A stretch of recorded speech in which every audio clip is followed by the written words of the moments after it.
Hi, my name is Melisa. I was born in an Asian European family. My mother is Chinese and my father is French. Yes, I know it's not an ordinary pair. It wasn't easy for mom to get used to dad's lifestyle, or for dad to get used to Chinese food, but still, as they say, love endures everything. Over time, they found an alternative, got married, and had a child. Me. My name was chosen by the doctor who delivered my mother. In general, as long as I can remember, I didn't really like my appearance. I understand. In my case, you don't have to choose. But still, I have Asian eyes, light or as they say, milky skin, and I am tall with curly dark hair. Grandpa says I just didn't offend anyone and took in something Chinese and French. By the way, I also know 2 languages. Guess what?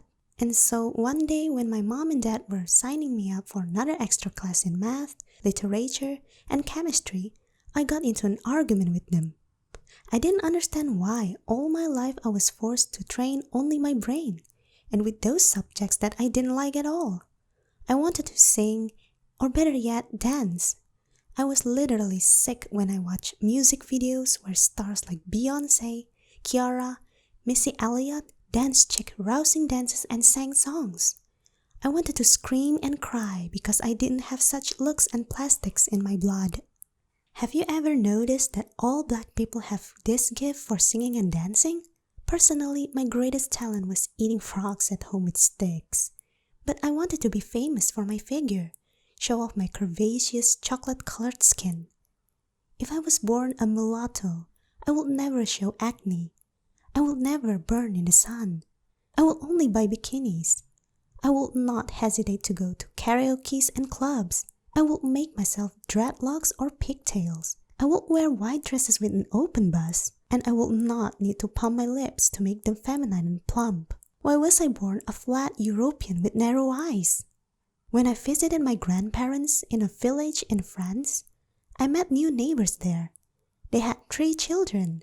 2 of them almost my age, so we played together every day. Brother and sister Marcel and Michelle were very funny guys. They liked the cut of my eyes. They looked at me as if I were exotic. A week after our active communication, I told them about my dreams of becoming a black or mulatto. They were very surprised, calling me beautiful, unusual, but they were given a couple of good reasons and they began to agree with me. What if you drink coffee? Suggested Marcel. At first, I didn't understand what the coffee had to do with it. Then I began to think logically. I say, if you drink coffee, it's black, right? If you drink it often, maybe you'll become dark-skinned, he said. I thought about it. In principle, everything fit. After all, when I drink orange juice, my mouth turns orange and suddenly everything will work out with coffee? I ran home and rummaged in the kitchen. My grandparents asked what was I looking for. And when they heard the word coffee, they said it was too early for me to drink it. They put it in a higher shelf. I was offended that they were sparing me a drink. Then I just decided to wait. After dinner, grandparents go to bed early. I waited for the lights to go out and went to the kitchen. Checked that the can was still there, then somehow got a step ladder out of the pantry, dragged into the kitchen, climbed on it, and got the coffee. Oh, when I took this huge jar from my hands, it even seemed to me that a light was coming out from it. A dark light. I carefully put everything back in its place and poured myself a cup. It was the first time I'd ever tasted coffee. Even though I was just 10 years old, my parents still forbade me to drink it. They probably thought I was going to turn black. I remember that mom and dad always drank it in the morning, and with milk or cream. That's probably why they keep their skin color. When I poured myself a mug of hot water, a wonderful smell spread throughout the kitchen. It is incomparable. I took a deep breath and grimaced, because I'd just seen it done in ads. Then I stirred it with a spoon and took a sip. Oh, I almost burned my lips. It was so hot. It's bitter, I said, and wiped my tongue with my hand. That's right, I forgot to add sugar. I remembered and add sugar. Now the taste is more tolerable. And why do adults love it so much? In general, I barely finished this cup and then poured myself another cup. I drank it and ran to the bathroom to see the results. But nothing has changed. I drank more and then more and more. Before I knew it, it was 3 and I was wide awake. I thought since I don't want to sleep at all, I'll drink until I fall asleep. In the morning, when my grandmother woke up, she went into the kitchen and was scared at the sight of me. I looked terrible. I had bruises under my eyes. I was very lethargic and looked almost ill. She asked me why I was sitting in the kitchen so early, and I lied about going in for a drink of water. And I managed to hide the can of coffee in the locker. Then I went to my room and tossed on the bed for a long time. My heart was pounding in my chest. It was beating like I was racing a shark, and at the same time, my eyes were closing. It's such a dull feeling when you seem to want to sleep but can't. In general, after about an hour and a half, I still managed to fall asleep. I had a dream that my body was changing. Supposedly, something inside me is being rebuilt, and I changed the color of my skin. I was so happy. I immediately learned to sing and dance. It was so cool. And then I woke up. I opened my eyes and looked at my hands. They were the same white. I looked in the mirror. Everything was the same. Only the eyes have become darker due to the fact that it was swollen. I was terribly upset, but I decided not to lose heart and continue to go to the goal. Every night, when my grandparents fall asleep, I drank coffee. On average, I drank 10 to 15 cups a night. And in the morning, so that no one noticed anything, I went to bed. After a week, I didn't get any darker, but I began to feel different. My stomach ached. The dark circles under my eyes became even more blue. I began to suffer from insomnia, turning into lack of sleep. Michelle and Marcel called to play, but I couldn't. If I played a little longer than 15 minutes, my heart would beat faster. I increased the number of cups every night, and then my grandfather noticed that the coffee was running out very quickly, but he couldn't understand why. I was very sad that my skin didn't get any darker. Limp and dragging, I reached the kitchen, sat down the ladder, and fell off of it with a crash. I was lying on the floor and couldn't get up. Grandma and Grandpa woke up and ran downstairs. They almost had a heart attack when they saw me. The ambulance arrived and I was taken to the hospital. I lay there for a couple of days, and I've never felt so bad. I thought they'd tell me I would have to change my heart or something, but I didn't. When I told my parents the reason for my actions, they asked why I was silent and did not tell them anything. My father was sure I like math. But in general, now I go to vocal and dance lessons. Now I realize that I don't have to be a mulatto to dance.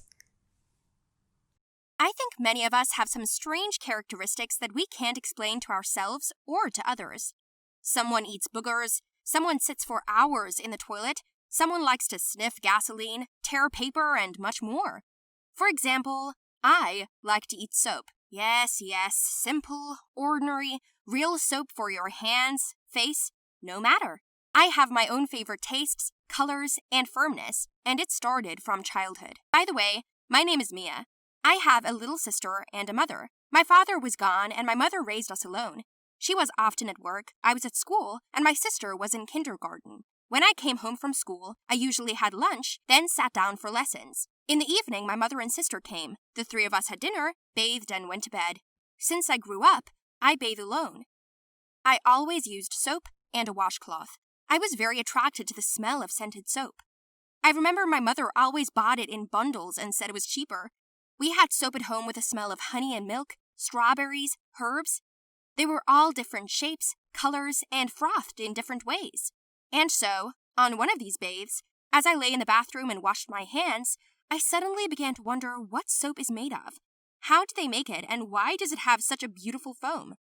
After a few minutes of reflection, the thought crept into my head. What does it taste like? I've often heard my sister say that she cries every time the soap gets in her eyes. Yes, it is really unpleasant. It stings the eye so that you think it is about to fall out, and when it gets into the mouth, it becomes disgustingly bitter and disgusting. But I do remember that I got foam in my mouth and I properly soaped my hands and licked. The taste was really a little bit bitter and sour, but interesting, not like anything else. I licked the foam again, and the more I tasted it, the more I liked it. Then I decided to take a bite. This small piece stuck slightly to my teeth. I even had to pull it off with my tongue. It reminded me of toffee candies, but I realized that I liked it. So I ate a little of it and left the bathroom. I knew I shouldn't tell anyone, especially my mother. She'll yell, I thought. The next day, I repeated my dessert.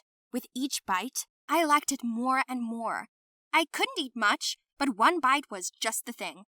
It was like an addiction, a soap addiction. Since then, I've tried a lot of different types. Most of all, I like the smell and taste of honey, coconut milk, and chocolate. I also like these products very much. Once I decided to experiment and tried shampoo and shower gel, but it was not delicious. Then I heard my mother talking to herself in the bathroom. What's wrong with the soap? Why does it end so quickly and why are there teeth marks on it? Mia, don't you want to tell me anything? My mother asked sternly. I was confused, but there was nowhere to go, so I confessed everything. Just like that, Mom was yelling. She told me to stop this strange habit. What? There's nothing to eat at home but soap? Who eats it at all? She shouted. I didn't understand why it made her so mad. I didn't eat much, just one bite. But then I came up with a plan. I just bought a separate one for myself and hid it in my room. After a shower, I went to bed, and before going to bed, I took a bite and went to bed, savoring a piece. I will say it right away, I did not have a stomachache from it, and I did not go to the toilet with bubbles. Everything was as usual, just like everyone else. Then I grew up and went to university. Since it was located in another city, I had to rent an apartment with my friends, classmates. The three of us lived in a one-room apartment. The area is small, but it helped save money.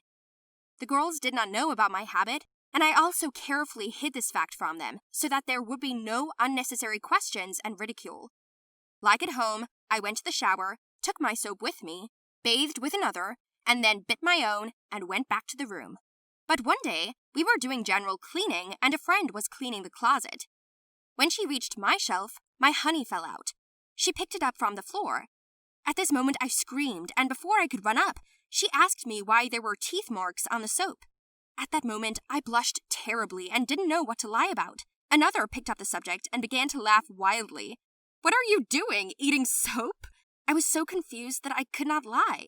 They began to laugh out loud, clutching their bellies. Well, then came a lot of questions. After I told them everything, they didn't believe me for a long time. To be honest, I was joking, but do you really eat it? The girlfriend asked. It was too late to deny it, so I took my soap and took a bite in front of them. What do you feel? They asked. I replied that at such moments, I feel the same as when eating. Everyone has their favorite dishes. When you eat them, you feel pleasure, happiness, bliss.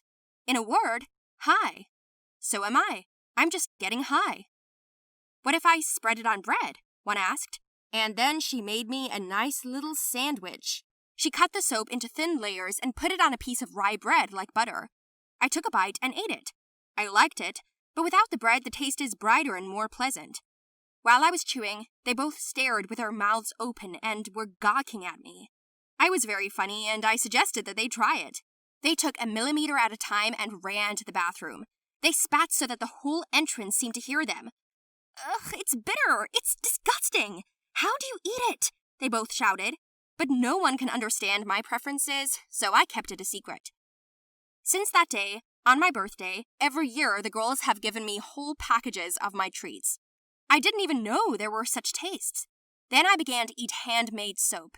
It was a little greasier than usual, but even more delicious. You will probably think that this is nonsense and that this does not happen. But believe me, there are still so many inexplicable habits in the world. Perhaps not everyone is talking about it, but I decided to tell you about this so that you don't think they're alone. But it turns out that my habit has a name, allotriophagy. This is when a person eats inedible things.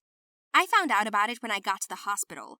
It happened a couple of years later, when I had long been eating not one piece per night, but much more. I didn't have to hide it from the girls now, so I ate whenever I wanted and as much as I wanted. So one day, I felt a sharp attack of pain in my stomach. I thought it made my legs go numb. I was brushing my teeth before going to bed and suddenly doubled over. I couldn't breathe. I couldn't call for help. I was just gulping air like a fish on land. And then I deliberately pushed the shampoo shelf to the floor. The girls came running. They barely broke down the door and saw me almost blue on the floor. The ambulance came for me. At the hospital, when I came to my senses the next day, I was told the name of my addiction and I was warned about its consequences. It almost cost me my life. Since that day, I've been trying to hold back.